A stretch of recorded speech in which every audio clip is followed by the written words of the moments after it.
అమెరికాలో అనేక మంది అక్రమ వలసదారులు ఉన్నారు.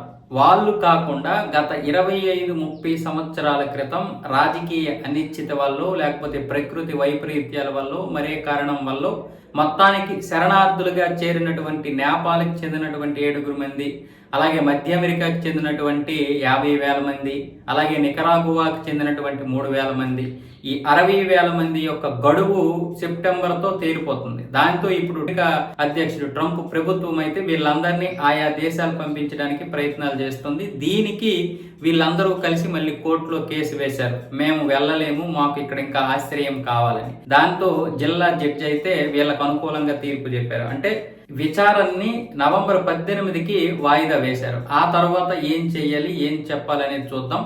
ప్రస్తుతానికైతే అప్పటి వరకు వీళ్ళందరూ ఉండాలి. సెప్టెంబర్తో వీళ్ళ గడువు తీరిపోతుంది కాబట్టి మీరు సెప్టెంబర్లో పంపించే ఏర్పాట్లు చేయకండి అని ట్రంప్ సర్కార్కి అయితే చెప్పడం జరిగింది. అయితే ట్రంప్ సర్కార్ ఏం చెబుతుందంటే, ఇలా అందరినీ మనం పెంచి పోషించడం వల్ల ఇక్కడ ఉన్నటువంటి శ్వేత జాతీయులే మైనారిటీలుగా అయిపోతారు ఏదో ఒక రోజు. ఎందుకంటే ఈరోజు బ్రిటన్ పరిస్థితి అదే, లండన్ పరిస్థితి అదే. ఇంగ్లాండ్లో ఉన్నటువంటి లండన్లో ఈరోజు కొంత అధీనం, అంటే వాళ్ళ అధీనం దాటిపోతుంది, చేయి దాటిపోతుంది కొన్ని పరిస్థితులు చూస్తుంటే.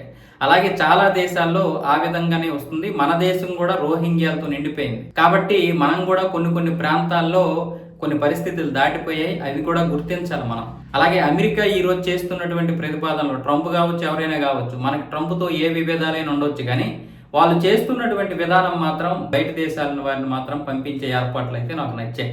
ఎందుకంటే మనం ఏదో ఒక రోజు ఇక్కడ మైనార్టీలుగా అయిపోతాం, ఏదో అదే విధంగా వాళ్ళు కూడా ఆ విధంగానే భయపడుతున్నారు. అయితే అక్కడ చర్యలు జరుగుతున్నాయి, మన దేశంలో చర్యలు జరగడం లేదు.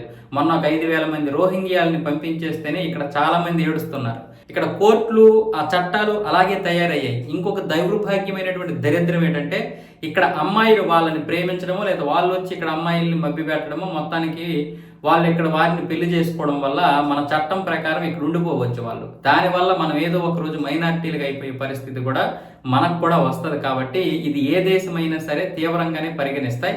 మనమే ఇప్పుడు తీవ్రంగా పరిగణించాలి, బయటికి పంపించే ఏర్పాట్లు అయితే చెయ్యాలి.